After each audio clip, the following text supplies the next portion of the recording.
All right, welcome to part 7. This one's 20 slides long, so let's get going.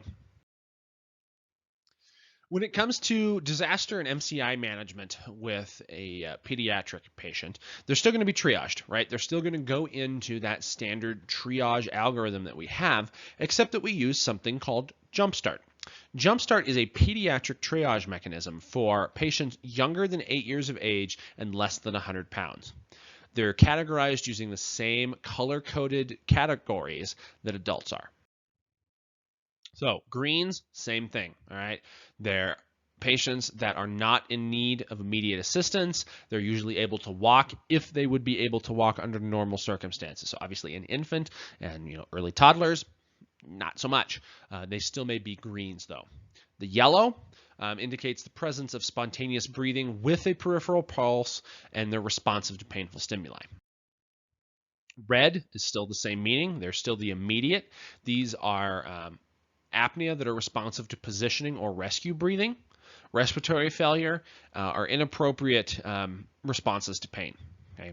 Black, same thing, deceased or expectant. Now this is hard, okay, especially with kids. We want to do a lot, but we still have to triage. We still have to prioritize the people that we can save versus the people that we can't save with the given resources.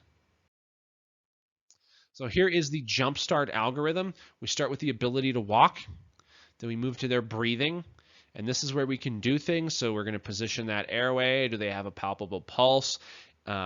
If they're apneic, after positioning their airway, but they have a pulse, we'll give 5 breaths.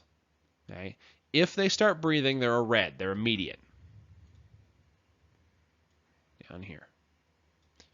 Okay? But if they fail any of those, if they don't have a palpable pulse, or they don't start breathing after 5 rescue breaths, then they're categorized in the black. Okay? If they start breathing after just positioning the airway, they're reds. Then we go to their respiratory rate. Is it less than 15 or greater than 45? If the answer is yes, they're a red. All right. If it's between 15 and 45, do they have a pulse? Okay. If not, we assess their mental status. Okay. If they're painful response or unresponsive, they're reds. If they're appropriate pain response or they're alert or verbal, you're going to go to a delayed category. All right. Big section here, kind of important. It's important for us to recognize the signs and symptoms of child abuse because we are mandatory reporters. Child abuse is defined as any improper or excessive action that injuries or otherwise harms a pediatric patient.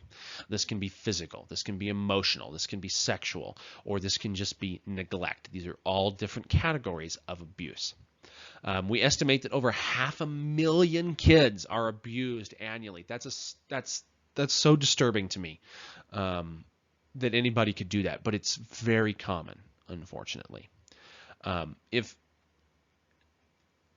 injuries and abuse are not reported and dealt with, they're likely to happen again.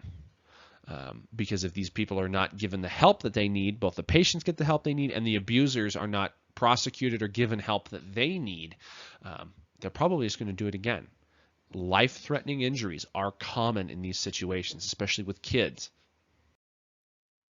So you may be called based upon an injury.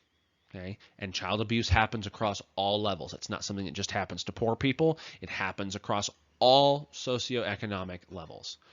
Examine the scene carefully. Document objectively. Don't let your it can be very hard, but don't let your emotions get in the way of your documentation. Be alert and aware of the surroundings that they're in. Does something not seem right? If it doesn't seem right, it's probably not. So, when looking at these injury patterns, ask yourself these questions. Is it typical for a child of this age? Is the mechanism consistent with the story that you're getting? Did they say that they got into hot water, but yet there's no evidence of that around, or we're in an area where access to hot water would be unlikely? How is the caregiver acting? Do they seem nervous? Are they appropriate, or are they flippant about it? Are they just trying to get out of the area? Was there a delay in seeking care? Okay, if your child is injured, you're probably going to want to get help right away, unless, maybe there was something that you needed to cover up first, or they didn't think it was severe and it has progressed. Again, this doesn't guarantee child abuse, but it's definitely suspicious. Was there evidence of drug use? Okay, drinking, alcohol, both on scene and potentially forced to a patient. Okay, and does the patient and their caregiver have a good relationship? So, look for multiple injuries at different stages of healing. Look for unusual marks or bruises, especially things that are in grids, brands, or cigarette burns, those round burns that somebody's put a cigarette against their skin or other burning object. Are there multiple types of injuries present?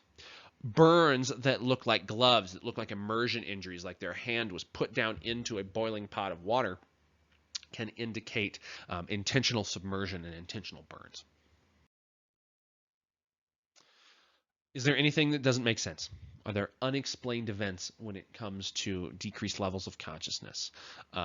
Is the child clean? Are they malnourished? Are they age-appropriate rate? Do they have any rectal or vaginal bleeding that can indicate sexual assault?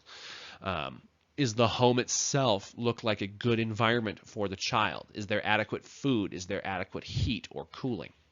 All things that can lead you to suspect child abuse.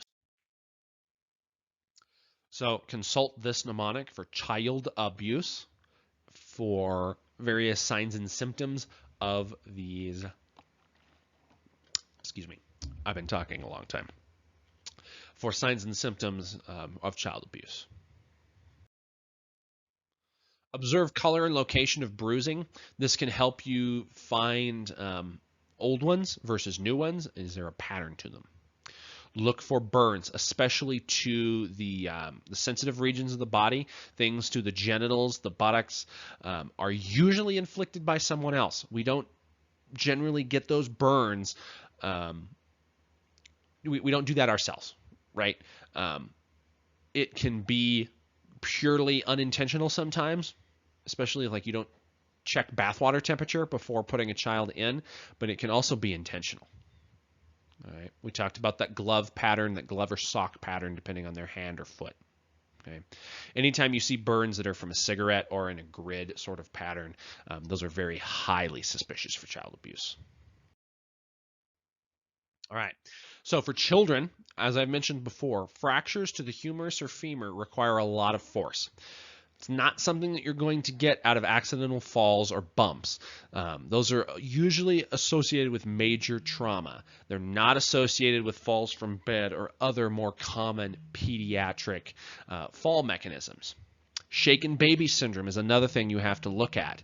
These will result in head and neck injuries because the child was being shaken. Okay, usually out of anger from the caretaker. Not only does this cause head and neck injuries, but it can shear and tear blood vessels in the brain, resulting in hematoma and increased intracranial pressure and eventually death. Neglect is a specific type. It is a refusal or failure to provide necessities of life. You can have inadequate water, clothing, shelter. All of these things shown up here can be signs of neglect. Children that are abused will generally not present in the same way as regular children. They may be withdrawn, they may be fearful, they may be hostile towards you as a provider. If a child does not discuss or a caregiver does not want to discuss how an injury happened, be suspicious. Okay? If they're unwilling to provide you a history, that is a red flag. If they tell you, oh, they're clumsy, or this was an accident and it's happened multiple times, and you just see things that aren't adding up, use your gut, guys. If a story just does not make sense to you with what you're seeing, be suspicious. We are mandatory reporters, okay, of these things. And just because we make a report doesn't mean that a child is going to be removed from a home. We are not the ones responsible for determining whether or not abuse has taken place. But if we suspect it and see signs, we have a duty to report it, to let somebody investigate. Because the last thing that we want to have happen is not report child abuse and have the proper authorities not take steps, and a child dies because of that. Okay. Like I said, all 50 states, we are mandatory reporters. Most places, most states have special forms or ways that you do that. Here in New Mexico, we can do that through a specific number for child abuse, and those are listed with the state. Okay. Generally, supervisors are not allowed to interfere with reporting. So you should never let somebody else pressure you into not reporting something. Okay. Law enforcement and CPS are the ones that determine whether or not abuse has taken place. We don't have to. We just report what we see. Any person can be a victim of sexual abuse, but that's never okay in children. Okay, there are certain injury patterns, especially to the genitalia, that are never normal and okay. Any evidence of bleeding is not good. Bruises, fractures in the area. We have to treat these very delicately, however. Just like sexual assault and sexual abuse in adults, talking to these kids might not be possible. We're often not equipped for that. But maintaining the psychological care as much as we can is one of the keys to EMT care.